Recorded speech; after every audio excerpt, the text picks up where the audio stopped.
And you won't see me, but I'm going to get up and turn my computer screen so that I can see where my brush actually appears in the painting. Okay, right, so off we go. Just going to show you, I've got two palettes on my desk thing here, which has got a large piece of plate glass on it. And so I will mix on this, and unless I sort of go into a bit of a frenzy, then I can always mix on the actual glass. But that's what I'm starting with, sap green red ochre, and heading towards more brown than green, as you can see, hopefully, there. And I'm using linseed oil. And I'm going to try and come up with something. I was driving the other day, and I always do this when I'm driving. I keep my eyes open for interesting views. And luckily, the part of France that we live in here, there's lots of very small, windy lanes where you don't see much traffic. So you can sort of stop anywhere quite easily and just sort of have a look and take in the scenery. So for this one, normally I would have 1/3 landscape, 2/3 sky, but this one's going to be a little bit different. It's going to be about half and half. And so we'll start about there, the sort of sludge color. Let me just get, I want to get a bit more oil in this one at the horizon line, because I want it to fade. And some people say, or ask me, they say, what colors do you use to get the horizon fading away? And the answer to that is, it doesn't matter what color you use.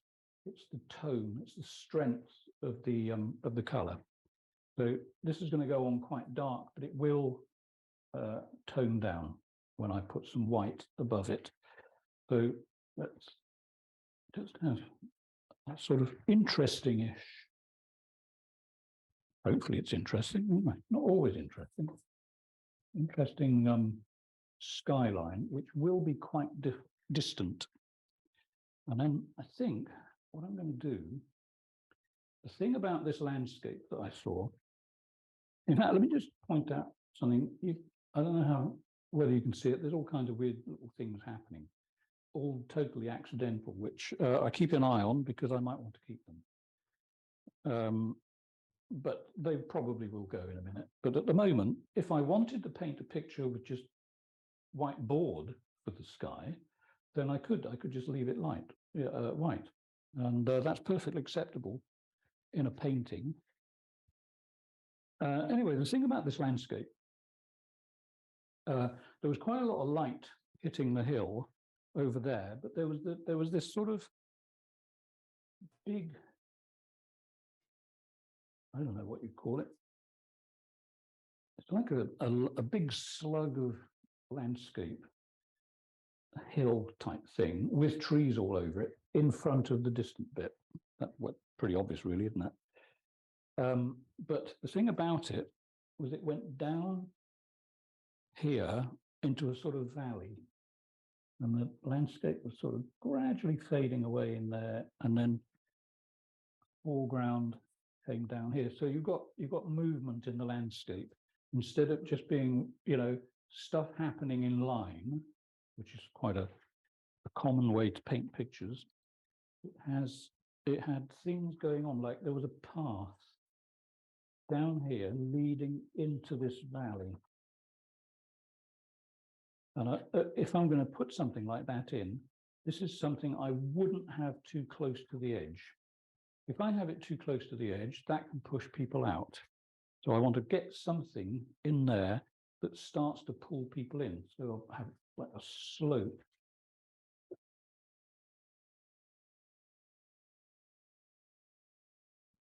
Coming down that way. Let me just have a quick look in my camera. Screen just doesn't quite do it. Okay, good. So I'm going to try and get people to go down into there. Then I want them to go up and look at the sky, and I'll do something to the sky to bring the eye back here, and I'll probably have a tree there as a stopper. and even a big tree up the edge there, which will sort of frame it. And the idea is, as I said, to stop people straying to the revolting painting next to yours. Okay, so this is quite thin paint, which of course is the way that you avoid mud. You might paint with a muddy color. Mud doesn't refer to the actual color, by the way. Mud refers to the amount of paint that you've put on your picture, which you don't want. You want it nice and thin like this, so that you actually got the power to show different tones in it without just pushing mountains of paint around. So this part here, I'm going to just start to sort of tone that right down there. Particularly just above this bit. This bit needs to be strong. That bit I'm fading through here, but I'll fade it even more. By the time I put the sky in, that will be very distant.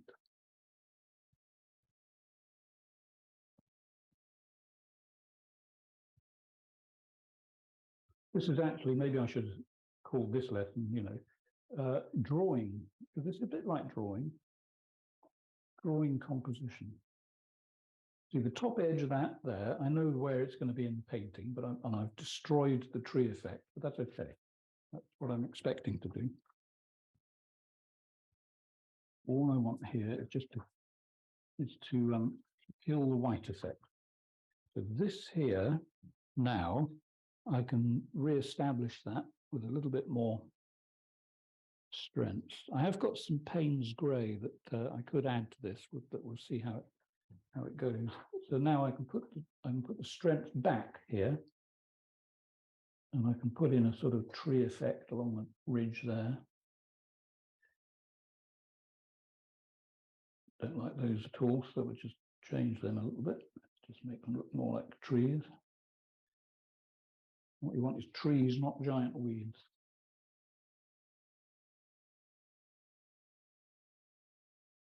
Notice, obviously, I'm using, my usual cheap rubbishy brush, but mostly I'm using it this way so that the bristles are pointing to the ceiling.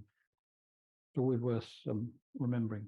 If I want to draw something, I don't have to use the point like like traditional pencil approach. You can draw quite well by just sort of,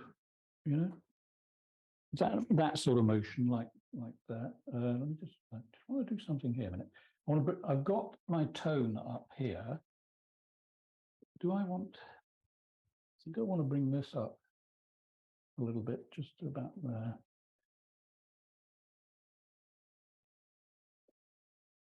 Not bad. And then a bit of a slope that way at the end, because obviously I want to pull people in. I want to take people there. Then I want them to stop in that sort of area, and I'll work on that in a moment. I'll probably put something there, maybe a tree, just to sort of contain the viewer. So this path thing here, that can come right up around here.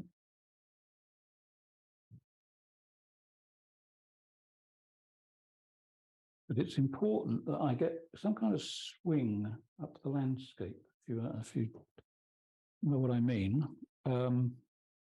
Just might have to get some more oil out, I think. I want some kind of mark in the landscape here that's going to, I think, yeah, that's going to act as like a scoop. I want people to be scooped back down that way. So this path, let's just do a little bit of molding there. And I think I'll put a bit of dark above it. So this has got a little bit of Payne's grey just here. I want some sort of mysterious darkness in there, as well as texture that has got a sort of, I don't know, I'm not quite sure what you call it, where you've got a bit of land that's subsided. I'll make that more obvious in a moment.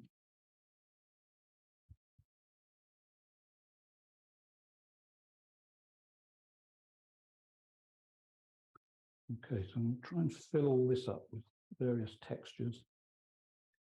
And there's something, I'll do some zooming in a moment so that you can see a couple of things I want to point out.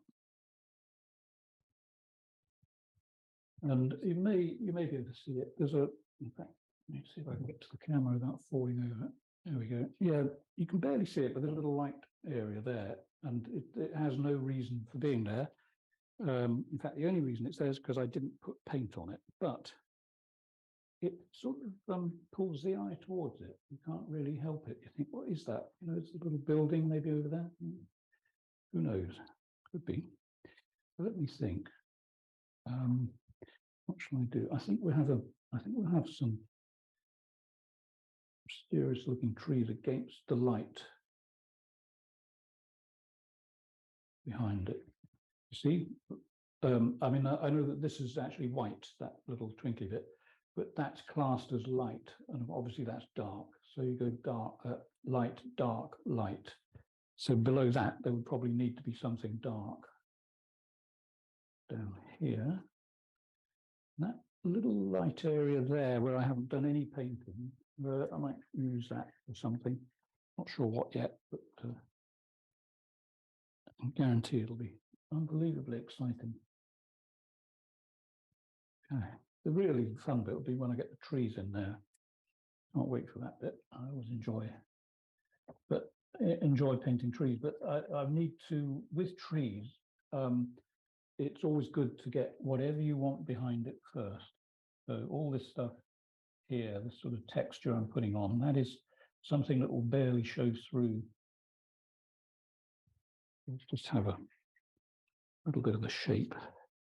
Bear with me while I just get some more oil. I could show you my palette. Well, I will. I'll show you my palette. But because people seem to like seeing the palette, but believe me, it hasn't changed much since you last saw it. It's just a mess. It's just a whole load of blobs of, you know, disgusting sludgy color, which, strangely enough, you know, disgusting sludgy color turns into something once you start changing the tones. So I'm gonna have that. I'm gonna have it quite dark there, I think. And maybe that's a field coming across there. Maybe those are plough marks, could be. So, and they're on a light bit of land there. Interesting. Yeah, I don't dislike that. I mean, it sort of catches the eye. This could also be a good example of, you know, you don't need a lot of paint to start with. I will need to put something there because I'm going to put a tree coming up. Unless I change my mind, of course, you know, totally possible. Maybe I'll just have the tree this side and I'll have something there to pull the eye back. You know, this is the sort of stuff that goes through my head every time I paint. You know, what if, maybe, and what the heck? Quite often, what the heck turns up. And why did I do that? There we go. So it's starting to come together. That could be water, I don't know. Not sure, maybe water. But a few things like this, just the odd line, you see? And that can be quite interesting because you've got this shape here. It's very subtle at the moment, and I can strengthen it to show you in a moment. And then you've got these lines here. So they're pointing you down to that. They could pull the eye down. I'll just exaggerate that a bit. Supposing we, in fact, that light area could be smoke coming up from a bonfire. I'm not talking about forest fire, I'm talking about small bonfire. That would be, everything's possible. Okay, so these shapes here, if I just sort of add a little bit of light there, it starts to become more obvious. It starts to catch the eye and pull it down into that area. And one thing to notice on this, a lot of people, when they start doing this kind of landscape, they will paint a sort of area of color, you know, like this sort of mid-tone, and then they'll have like a load of bushes that start up and then die down and go into a point either side. I can probably show you in the sky, because the sky is going to be made out of tone. It may not have color, but so it doesn't matter what I put on there because I can change it. But this is the sort of thing that people will often paint. They'll paint like a line coming along, a load of bushes like this, and then it will stop. And that's it. And then they'll have one of these here, one there, one there, one there, one there. So you've got all these, it's like a invasion of some kind of weed. The thing is to connect everything so that it flows. Landscape always flows, it's all connected. So keep that in mind. So I've added that bit of light there. Let's make it stronger. Don't think I'm getting in the way too much today. There's just a little bit of intense light on the ground there. Almost too intense, but it's okay. I can always change it if I really don't like it. And then connect that just through here. So there's a little bit of light coming up that way as well. What you do where they meet is needs to be subtle.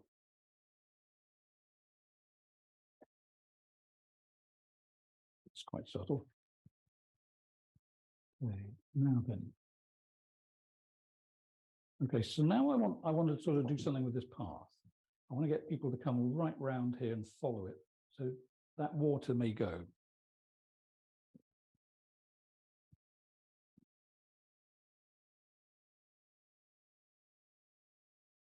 Now, don't worry if I go quiet. As long as you don't hear a thud, I'm fine. It just means I'm pulling hairs out of my brush. Okay, that's good. So here, now, how am I going to show this path? I think I have to, right, so don't be, obviously when I'm working, mostly I've got the brush this way up, but when you're going to work against something like, you know, this tone, you want to see what the brush is actually doing. So don't be afraid to turn the brush around. And I just want to push that dark down slightly there. Now, if I'd worked this way up, the path would be covered in sort of mush from the underside of the brush. But by turning the brush like that, I got control and I can see exactly where that line is being made. So, right, so we got, and I want to soften this bend here. Put a little bush in front of it. Why not? Like that. Let's make it bigger. So you're sculpting when you're painting like this, particularly with quite oily paint, you're sculpting everything and you want the texture. Don't over smooth things. Make as much texture as you can. And I'm going to just pull that.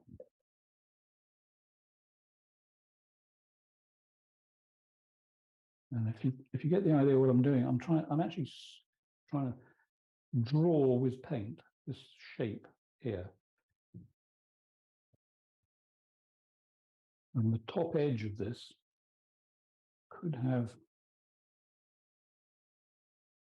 a bit of light hitting it. Okay, that's good. Now, back to a little bit more paint with a touch of green in it. What I want to do, top edge of this now, I've got a little light area there. I think I want to keep that. And the way to make it really show up is to put something dark next to it or in front of it, just a little bit like that, just so you get a bit more contrast.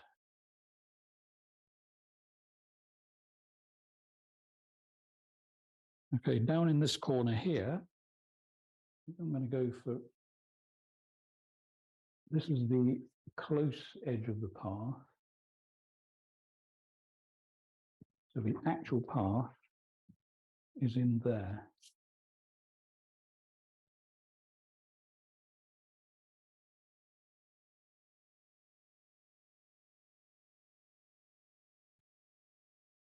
Okay. Of course, it being out in the countryside, and I'm trying to give a sort of aged look to it. It's going to look unkempt, I think is the word.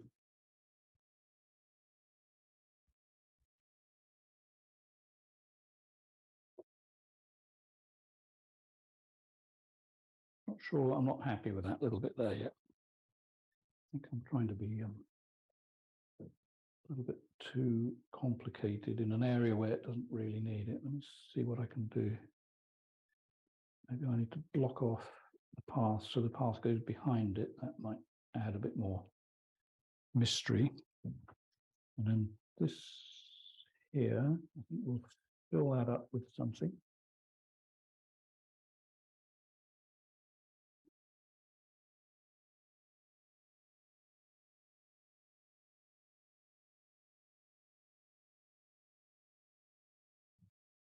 That's sort of okay, as long as what I'm after is the path going around there behind certain bits of foliage and then appearing down here, and I'll spread it down there a little bit further in a moment. But I think up here I definitely need a tree, but I'm not going to put it on until I've actually got some tone on the sky. And this thing I did earlier, you may think, oh, that's dreadful. You know, how are you going to get rid of that? Well, all you do is wipe it and it stops being a flying weed and turns into a bit of tone in the sky, which I can work on in a moment. Okay, now then, so we've got this big field thing. Do I want a big field? Is it too big? I don't know, but I'm glad you asked. I think I need to strengthen that. So I'm going to have the field disappearing. Okay, so I'm going to put some more foliage down here. Or is it shrubbery? It's shrubbery, isn't it? Foliage tends to be leaves. Okay, and that'll bring, if I darken that a bit more, it'll bring it closer to us. So over here, so if I use the side of the brush, I can get a bit of light in there.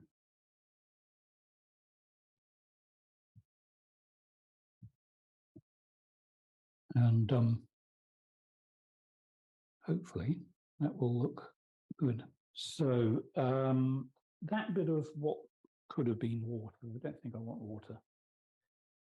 And I don't want it because it's just too centrally placed. I think I'll just fudge over that. If I do want water, maybe I'll try adding it a bit later, but if I just leave a little bit of white showing through in that area, I mean, that probably won't hurt. It just sort of slightly adds to it. That there, let me think. You see, when this is dry, I would go over it with some, I don't know, you could probably go over it with blue.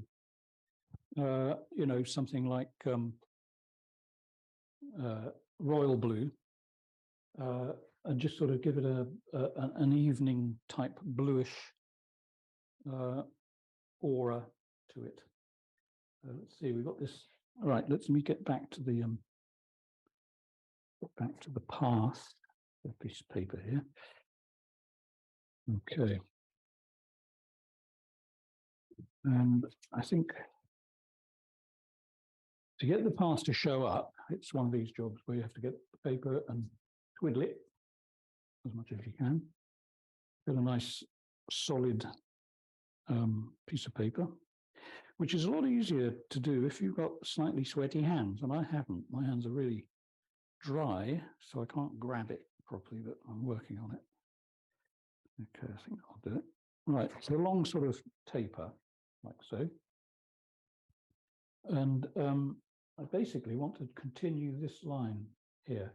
So it's going to be quite thin, because obviously it's going farther away from us.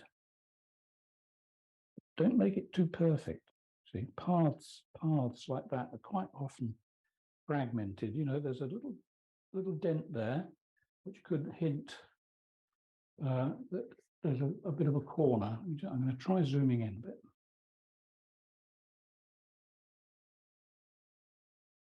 And I'm going to tilt you forward slightly. Okay, so right, path, yeah, that little bit there, just here. So you've got the path coming along, and then who's to say that it doesn't fork off and go off over that way? It's just a little thing like that that hopefully make a picture a little bit more interesting. In other words, just a path is just a path. A path with a little turn off on it is like, you know, interesting, off the beaten track. Who knows what's over there? And maybe the path appears over there again. Like so, just little lights and darks. And then where does it go after that? Okay, so it goes off to the right over that field there. Tiniest little mark. All texture.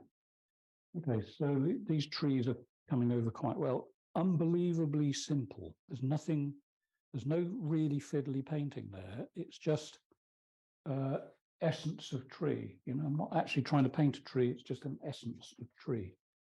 Let's have a little interesting, I hope. Tiny bit of light just catching there. And again, it's one of those why not things. You know, it could be a bit of ground where the grass just isn't growing anymore. Same as that one. A little hint there, maybe. Just adds a little bit of twinkle to your painting. So over the other side of this hill, that light area down the bottom there, I mean, I could leave it like that and keep this dark. You know, you do get that sometimes. Maybe it's more mysterious to have the light to the other side. Maybe, you know. To be able to do this sort of landscape, I mean, you could go out and find somewhere and think, you know, and not think, but I beg your pardon, take a photograph and then use that as a bit of reference, or you know, commit it to memory if you can, but invent as you go. I mean, here's some light-coloured trees just there on the edge of whatever that is, you know, in front of this dark bit of ground. You've got a few pale-coloured trees, maybe there's one or two that are tall. Just invent, see how it looks. So there, right, I'm going to see if I can do a little bit on the sky. Once I've got the sky, I'll put a tree in. Still not sure what to do over in that corner yet, but I'll come up with something. I'm going to zoom back now so you can see a bit more. Okay, right. What should we do now? Yeah, bottom right corner. I think sometimes I think it needs to be slightly on the dark side, possibly too green. Let's change that. Chucking a little bit of that.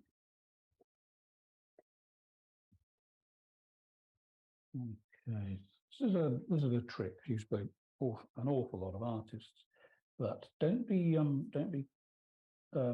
tempted to put in too much detail. Just a dark area.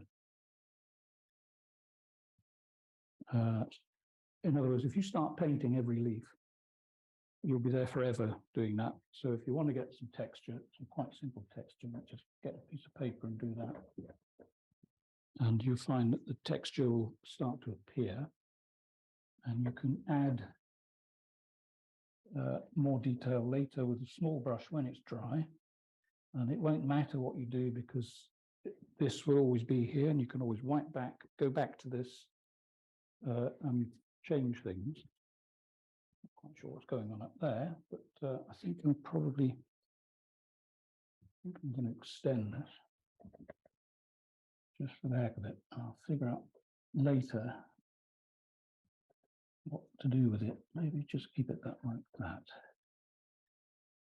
Okay. All right, I think something like that.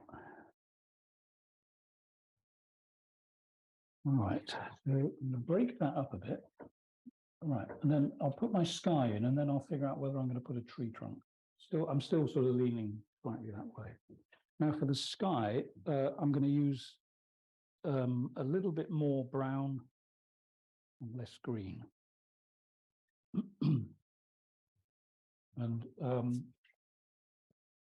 it looks crazy, I know, but that's just the way, it's the way you do it.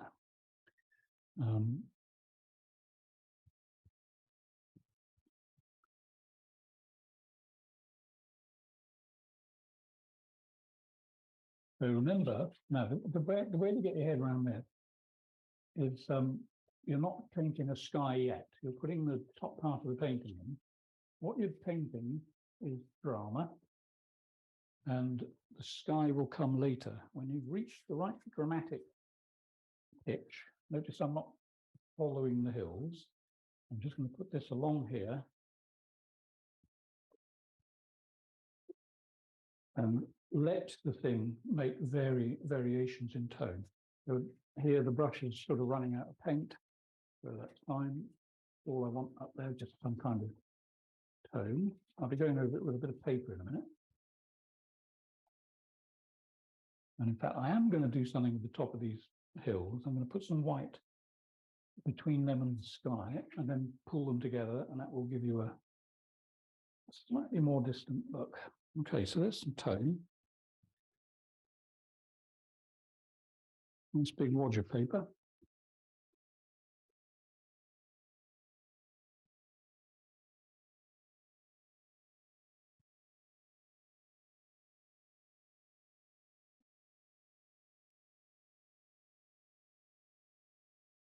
And again, you know, to repeat something, if you ever wonder why I do skies like this and why do they look quite crazy sometimes, just go and look at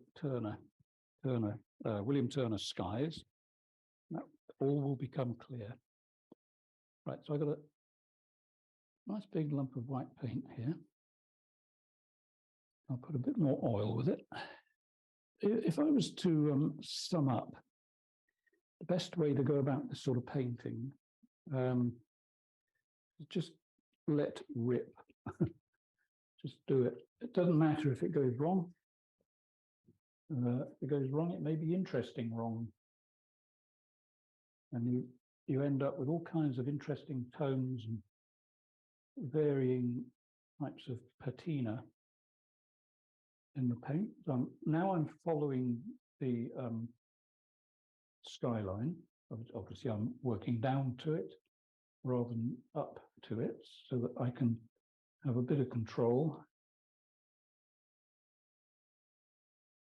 And there's a load of paint on there, so I know that if I keep going, I won't run out. Even though it's white on white, you know, you can't really see it. I'm sure you can't see it. I mean, I can see more than you, I guess, because I'm standing in front of it. But okay, so the brush I've used for pretty well everything else. I'm going to start working upwards into the white. Okay, this is where I always like this. It's sort of fun, and the effects are quite startling sometimes. So, you know, there we are, pushing up into the white.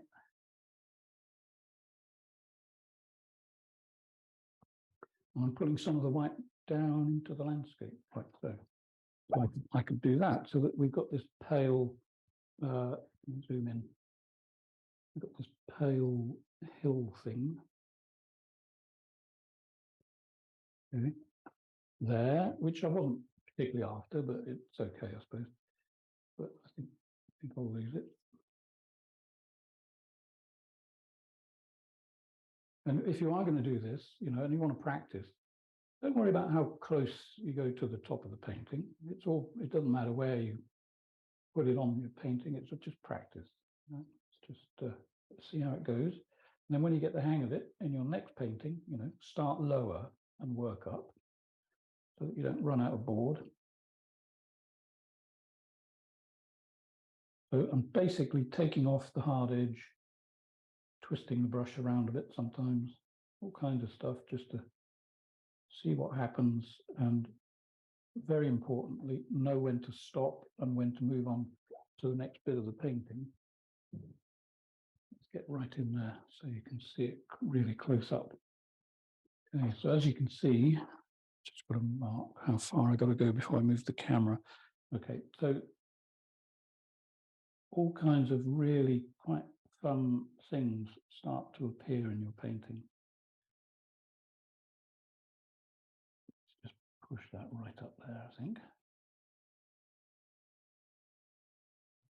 Time to move the camera a bit. Okay. So, that's something a little bit surprising there, something a little bit bigger. And then a line across underneath it.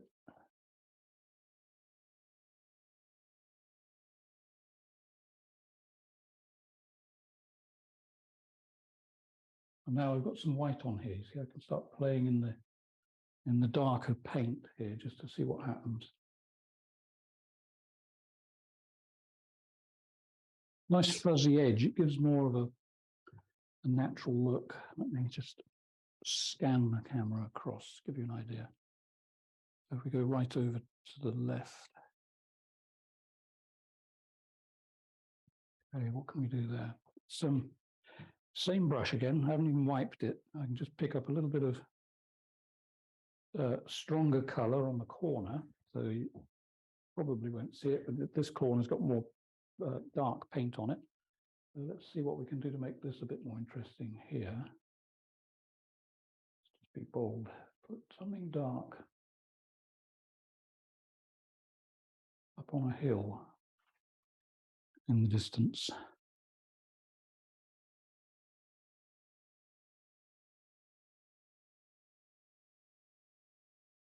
So there you are. You can paint. Well, it depends on the viewer, how they interpret it. It's either, you know, a village over there on the top of a hill. This is something that you get in France a lot. Just called a bastide, just basically an ancient town that was put up just to fight off the English. Didn't work though, we're back. Let's see what else we can do. So I know I've got some white on here, so I think I'll put a little bit just in there. Just for the heck of it, no real reason. Okay, so I think we should probably have a tree up the edge. Maybe I won't do one down the other edge, but because of time. But I think I'll put a tree here, because apart from clouds, and I'll do more on the sky in a moment. But okay, trees are interesting things, and this is going to be how to paint a tree. Lesson 1. Let's move that way a bit so it puts it nearer to the middle. If I do the tree, though, I'm just going to have a little bit of that.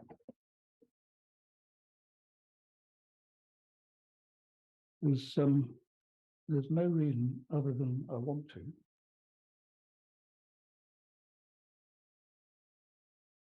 You see, a sky doesn't, think of it like a bit of music. This is a painting painted in the key of C. Okay, so in other words, all the colours in it are sympathetic to each other.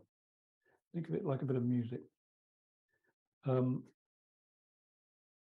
Chances are you wouldn't see a landscape that's quite that brown and you know, sludgy coloured, but it's, you know, a monotone picture. A blue sky on that might look a little bit strange.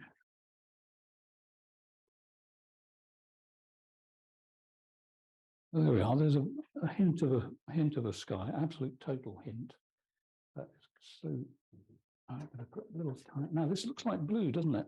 This is actually Payne's grey going on there. Looks blue to me anyway, but I haven't got any blue on my palette. But just putting that in purely because I like the sort of patina. My favourite word at the moment too, patina.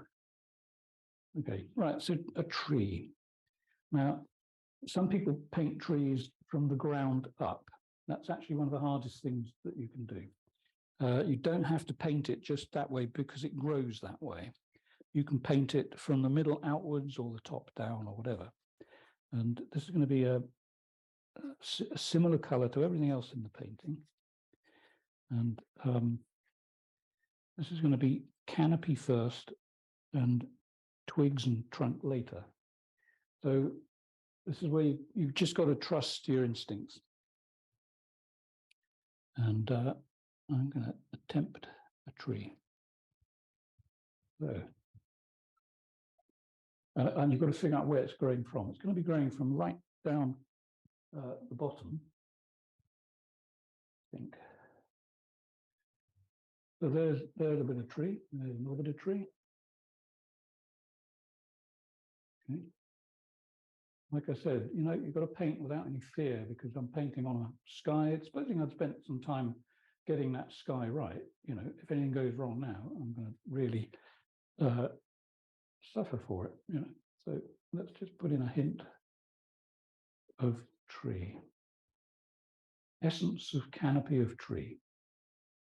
One of those spindly type that you get in romantic old style, sort of 1870s, 1890s type painting. So there's the top of something that could be described as a tree.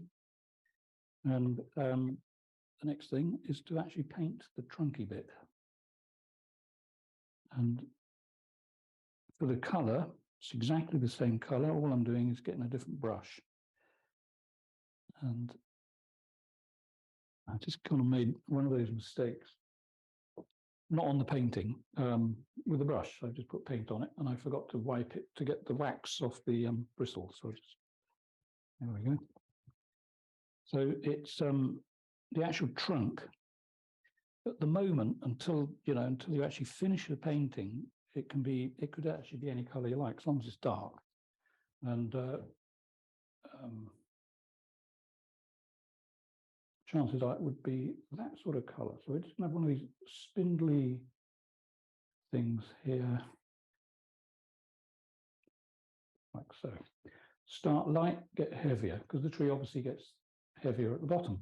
Now, at the moment, that looks just like a dark trunk type thing, but you can change that quite easily with a piece of paper, which I'll be doing in a moment.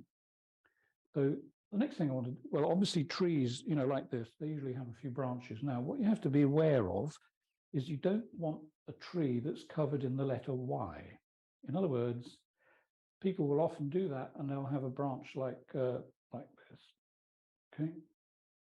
So there's a Y, and it'll be covered in Ys. Now, it's one of these weird things. It's quite tricky to avoid, because you see the tree pretty well in silhouette. So it's going to look as though it's got Ys all over it, but occasionally make a branch across the tree. So if I put a very light thing here that comes off and it sort of does that, you know, that's not going to hurt anything. That's going to make it look more tree-like. And then, of course, there may be a branch down here that didn't quite make it, so we'll have one there as well. Now, I've pulled in a bit of pale paint. It's exactly what I'm hoping for, and that will make a part of the tree look as though it's in front of another part. I've gone and ruined it again now, but anyway, I'll go back to that. So let's take a bit of paint off. That's not so bad. And then occasionally scrape a bit of paint away. And it can disappear in shadow too, it doesn't matter. The brain, if the brain sees the tree growing here and then it's up there, it fills in the gap. It knows where the tree trunk's gone. It's obviously gone behind something, or it's in shadow. You can use Q-tips quite successfully on things like this. In fact, I've got some here, so I might just do a little bit on the trunk. And just every now and then, just sort of apply a bit of pressure to it, turning it as you go, because you know once the Q-tip's got paint on it, it's pretty well useless. So turn it, you know, rotate it as you go, so that you're always offering up a bit of Q-tip that's got no paint. Okay, that's done. Oh, that was silly. I could use the other end.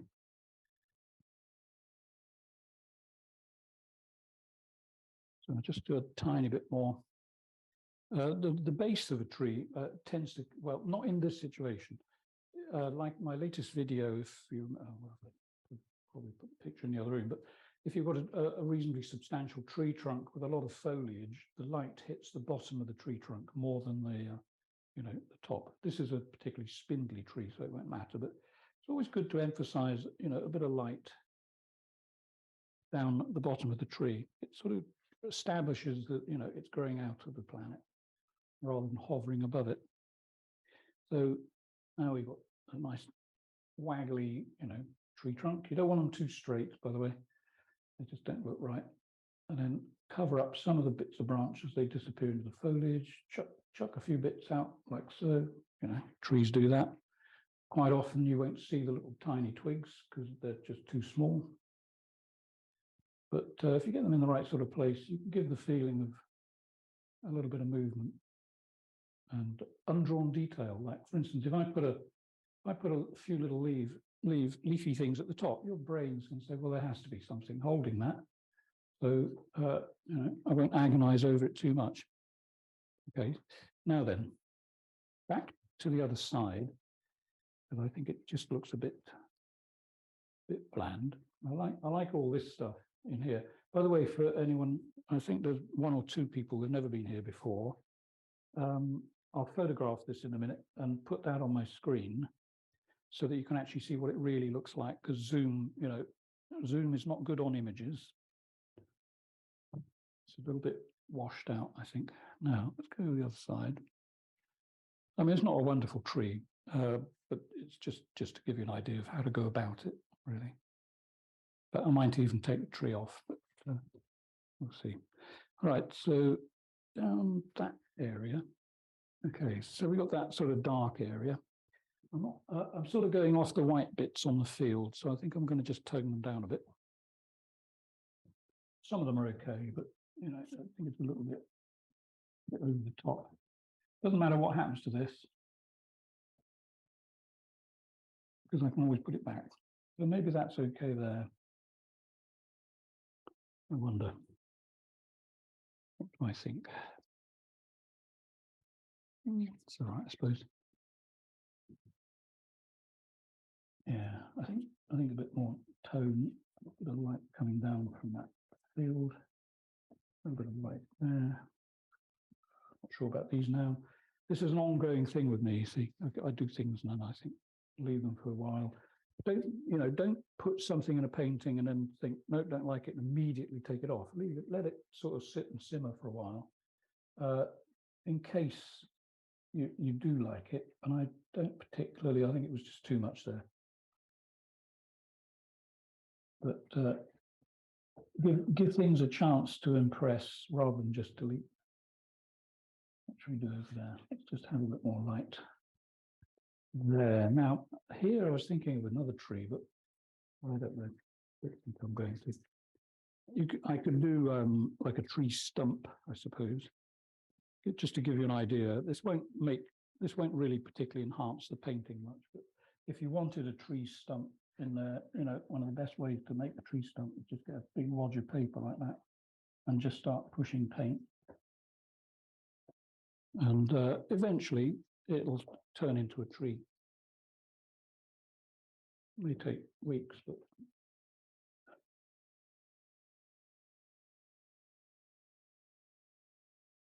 yeah, there could be like a broken stump of some kind there.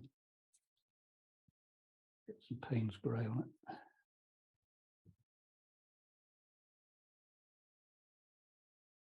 And funny things, tree, but this particularly with this type of brush, any kind of tree that you paint, and you've probably seen some of my sort of big thick tree trunk type things that I've done.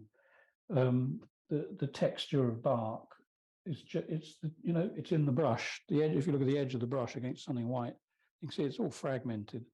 That makes bark patterns quite well. If you get my gist, I'm not sure I'll leave that.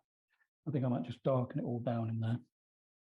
But that's how you go. Maybe next time I'll paint a big tree trunk, darken that corner down. So like I said with everything, if you don't like something, just paint over it. And then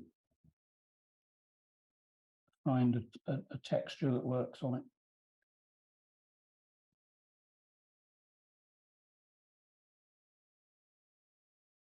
So now the thing about this sort of picture, actually, I really don't like that there. I'll just change that. Whoops. Is this is the first stage of a painting, and if you let this dry, and then I mean completely dry, not just sticky dry, but completely dry, and you can add colours over the top and sort of wipe them off and regulate them until you actually get what you want. I've completely ruined my brush now. I've got too much green there. But let's have a little bit of tree going up the edge there, and a bit more there. And I think we should have a tree growing here.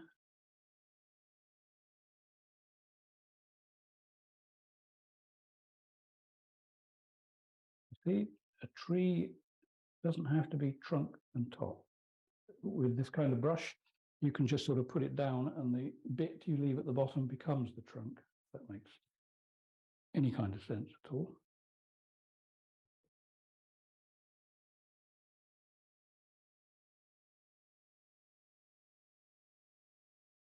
And it starts to get a bit of twinkle, you see, this light, dark thing. It always seems to work. I think there I would probably do, there's one of two things. Either I would wipe it off and just simplify it, or I'd put a load of texture. And I actually think wiping it off is going to improve it vastly. So I'm just going to do that, and then that would be it for the day. I think that is just too untidy. So I'll tell you what I'll do. I'll zoom right in on that. You will be quite surprised when you see the photograph. It's a vast difference. Okay, so I think this, I can still use these colors, but if I just pull that across there,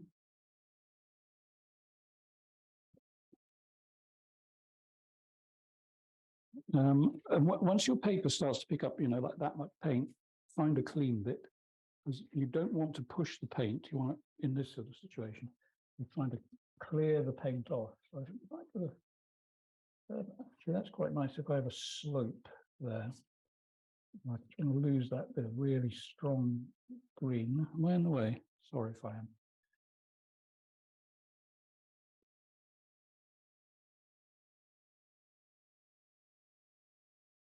Interesting, I suppose.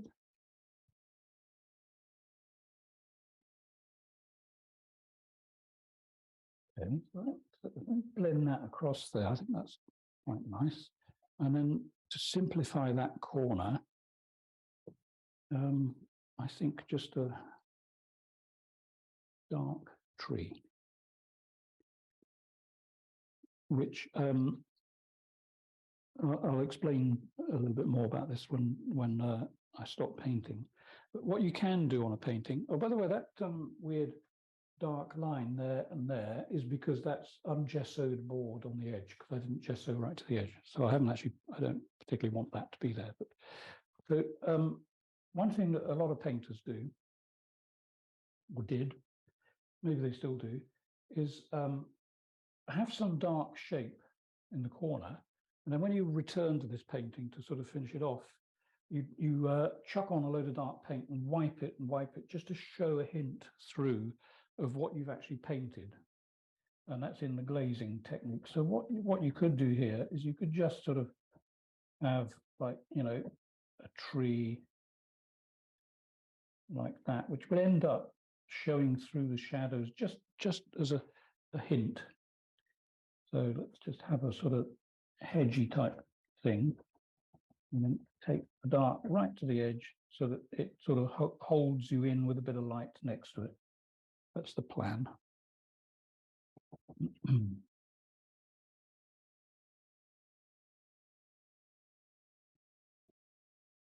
Okay. Right, that's lacking texture there.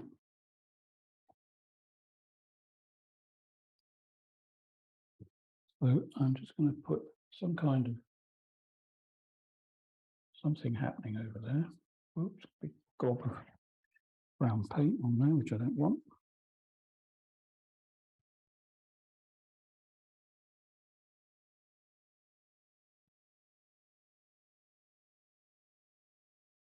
It's worth going out and looking at the countryside, looking at fields. I think I've probably mentioned this before. I do repeat an awful lot. And look at the fields, because you never find, it's quite rare. You will find one or two, but a completely flat green field with no texture in it is quite rare. There's a few around here, and I think that maybe it's just been over fertilized, and you get some weird thing happening where the grass is just an unbelievable color. But most fields have scratch marks in them and ancient trail marks, that sort of stuff. So I'm going to lose that little light bit there. I'm going to go back to that in a second and just re-establish my trees. So, yeah, you will get things like, you know, this sort of thing happening, which I'll just do now. You may see, if I can gouge through the paint, but you will sometimes just get a line like so. That doesn't really go anywhere, but it's just something that happened in the field a long time ago. That one going that way for the heck of it. Maybe it's a hint of a path, but who knows? Texture, it's what you want. Right, so I'm just going to put in a few trees, and then I think that's going to be it. And then I'll get a photograph of it. So, yeah, let's just do something along here. Just to sort of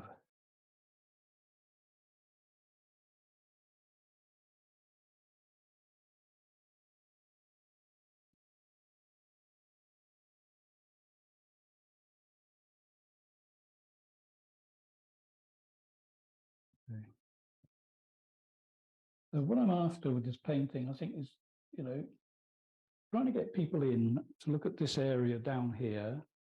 The clouds, I suppose in the next sitting, I would put more of a curl over so that you come down the tree and then back along the path. So you've got a sort of circular composition. Some of this colour off my brush. I want a dryish brush for a moment.